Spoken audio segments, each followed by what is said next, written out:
Here with reaction is the Relatable podcast host, Ali Beth Stuckey, and the host of America First on the Salem Radio Network, Dr. Sebastian Gorka. Dr. Gorka, you know firsthand, as a world traveler, that socialism, when tried, has failed. Obama tried. He wanted to redistribute the wealth. His policies, stifling regulation, high taxes, redistribution, 13 million more Americans in food stamps, 8 million more in poverty. Doesn't work. Sean, my parents crawled across a minefield to escape the kind of system that Ocasio-Cortez wishes to create in America.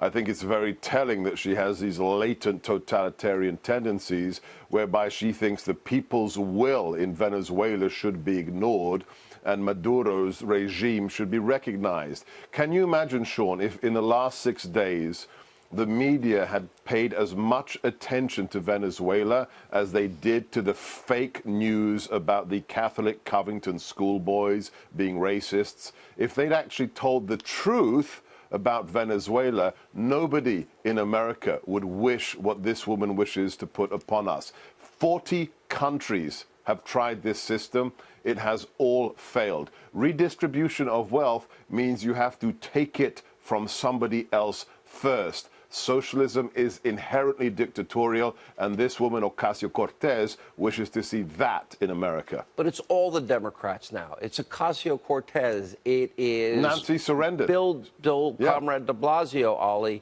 It is, every Democrat that wants to and aspires to be president, they want to take us in this direction. The promise that was closest to nationalized health care was keep your doctor, keep your plan, pay less. Well, people saw their premiums go up as much as 200% or more. Millions lost their doctors. Millions of Americans only have one choice in many, many towns and counties in this country. Right. Well, it hasn't worked here, and it hasn't worked anywhere else, and yet we keep on seeing these recycled ideas from people like Bernie Sanders and Ocasio-Cortez.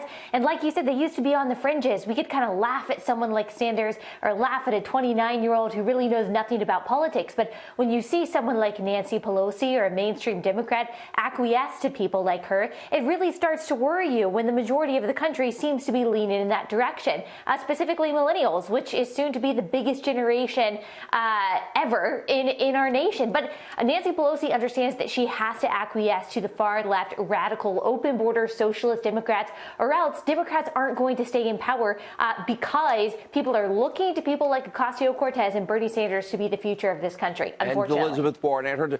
The thing is, I guess it's appealing when, look, everybody, and I've spent an early part of my adult life, was independent financially since I'm 18. The college I went to, I paid for myself. I worked full-time while doing it. Lived paycheck to paycheck for many years in my 20s. And it's appealing maybe to a lot of people because it would take away their fear. The government's going to provide daycare, health care, provide housing, maybe a new car will be the next proposal, Dr. Gorka. But don't worry, we're going to take it from those people. But it's really about them keeping power. It's a power play, and it will always disappoint. It's only appealing if you have no sense of history and the suffering of millions of people, 100 million people killed and hundreds of millions who have been persecuted. That's the reality. It's nice in the kind of way of people giving you something for nothing, which never actually happens in real life. That's the shame of it. The radicals have taken over the Democrat Party. That's why we have a shutdown. Nancy is giving in to the extremists.